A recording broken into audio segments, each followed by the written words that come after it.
Hi,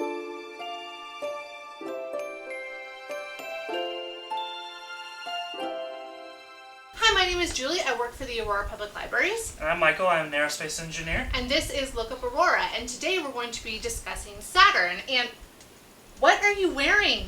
Snow is coming. An avalanche is coming. Come on, Colorado, hockey. They lost this week. Too soon. It hurts my feels. I can't believe you bring this up right now. Like, all right. It's too soon, and like it was a really tight game, and right, I just don't understand. I thought about it. I just don't understand. That's worse. The stars. It's Look Up Aurora. Stars. They used to be called the North Stars. Now they're the Dallas Stars, but still North Stars. They beat the Avalanche. I know, but in a playoff game. All right. In overtime. All right. You know, you always wear a shirt underneath your hockey shirt. In overtime, you guys. Oy. Better? Yes. All right. Well, we match now. All right. Welcome to Look Up Aurora. And as I said before, today we're going to be discussing Saturn, the planet that we love so much, we put a ring on it. So if you guys were to go outside and it wasn't cloudy, because as Michael said, winter is coming, we are getting snow tonight, you would be able to see Saturn in the southern part of the sky. So if you guys look on the sky map here, if you look down in the picture on the lower center, you can see Saturn and Jupiter. And that is where they will be in the sky for this month. For this whole month, they'll be visible. Yep, and they'll generally be up before dusk, and they'll set well after midnight. So you should always have a good chance to see them. Perfect. You guys should definitely go out and check that out. All right, so we're going to talk now about some of the voyages that have gone and explored Saturn.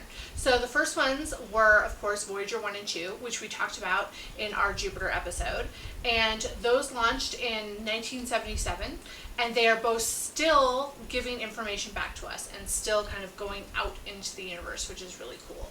So Voyager 1 is over 13 million miles from both the Earth and the Sun, and Voyager 2 is 11 million miles from the Earth and the Sun, which is really cool. That's just a crazy amount of distance. It is. Voyager 1 got to Saturn in November of 1980, and Voyager 2 got to Saturn in August of 1981, which is before both of us were born. Which is really cool to think that that is how long we have actually had equipment kind of like there, and that NASA has been exploring the cosmos and exploring Saturn is longer than either one of us have been alive. So Saturn's atmosphere is made up of almost entirely hydrogen and helium, which we explored using Voyager's instruments. It measured the winds, and they were 1,100 miles an hour. Which is crazy, because I know I complain if it's like 50 miles an hour out here. So I can't imagine the wind being like that crazy. And if you ever think, you know, I just wish there was more hours in the day, don't go to Saturn. It could be so much worse.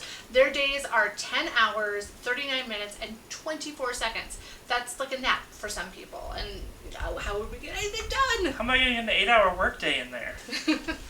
So one of the really cool things about Voyager 1 was the pale blue dot. So Carl Sagan, who's one of the champions of the Voyager missions, convinced them to, before they turned off all the instruments and go into low power mode, turn the spacecraft around and take a picture of our home. So if you look in this picture, there's a band that goes from top to bottom, and inside that picture is a little itty bitty tiny dot, and that is the Earth.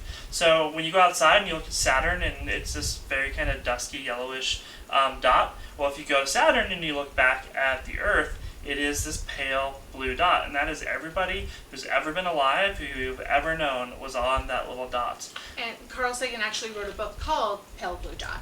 We don't have it at our library, but if you call an Aurora Public Library, they can order it from Prospector for you for free, so definitely check that out. So I remember watching the Cassini launch, which was in 1997, and I got to watch with my family the death of Cassini as they plummeted into the atmosphere.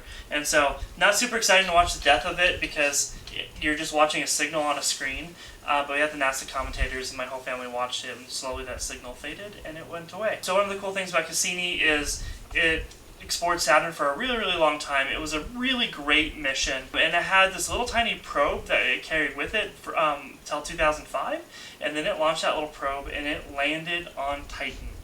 And so that was a joint endeavor between NASA, the European Space Agency, and the Italian Space Agency. There are lots and lots of moons at Saturn. I know we talked about how many moons are at Jupiter, but there are actually 82 known moons around Saturn. There are another 53 that we haven't entirely confirmed yet, but we're kind of suspecting that they are moons. And they range in size from being like larger than the planet Mercury to like Titan, and that's like the size of a sports arena. Wow, that's incredible. So it's like its own planet. Yeah, which is just really crazy to think about, like how big some of these moons are. And the moons also kind of contribute to a lot of the dust and debris and things like that that actually create the rings that are around Saturn. And speaking of those oh so famous rings. So Saturn's rings are thought to just be kind of like our asteroid belt, just collections of dust and asteroids and moons that have broken up and that Saturn's captured in its orbit. One of the really cool things about Saturn's rings are they can be very, very thin, like almost paper thin, and they're sparse. So it's not like it's a band of material around it. It's just little tiny specks of dust and ice. And some of them are really big, so they can be some of the chunks can be as big as the size of a house, and some of them are very, very like grains of sand. And the really cool thing about the rings is they change shape. Some of them are forming, some of them go away, and you can see the cool thing about this picture is you can see the shadow of the rings on the planet. So if you were on a planet that had rings, not only would you have eclipses, but sometimes you'd be caught in the ring's shadow. I think it's really cool because I know growing up, I always thought that the rings were like a solid thing that went around the planet, not a bunch of debris and rock and ice and things like that orbited around the planet. And scientists are always trying to figure out what's going to happen with these rings. They have them named, and some of them will probably turn into a moon, and some of them will plummet into the atmosphere of Saturn. So we're going to start a new thing where we try to recommend a book or... Hurry up! Just give you a second. Can you teach me some astrophysics? So we're going to start trying to recommend something for you, and of course this time we're going to recommend Astrophysics for People in a Hurry, which is a really amazing book by the phenomenally fantastic Neil deGrasse Tyson. I've listened to the audiobook of this, and I actually understood things he said, which I thought was really great, because I'm not a scientist. And so being able to read these things and listen to them and get a little bit of a better understanding was really great. And I've listened to it too, and there was stuff in there that I still couldn't understand. And there was stuff that I was just like, oh, I finally get it. And if maybe you think, well, I don't know, if the aerospace engineer couldn't understand it either, there is a kid's version. So you can definitely check that out at your local library. We do have the physical copy, the book copy, the CD, the e-audiobook, and the e-book, all available through your local Aurora Public Library. And honestly, I just listen to Neil deGrasse Tyson's voice. I don't care if I understand what he's saying. He is amazing. Alright, and we wanted to once again give you guys the list of free stargazing apps you guys can check out. You can use those to find Saturn in the sky this month.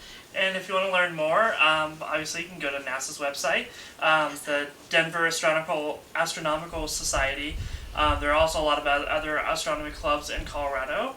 And Crash Course in Astronomy is really great. If you just want to kind of understand the topic, you can go there and they will give you the nuts and bolts of it, and you can go, oh, okay, I finally get, how, gravity assist works.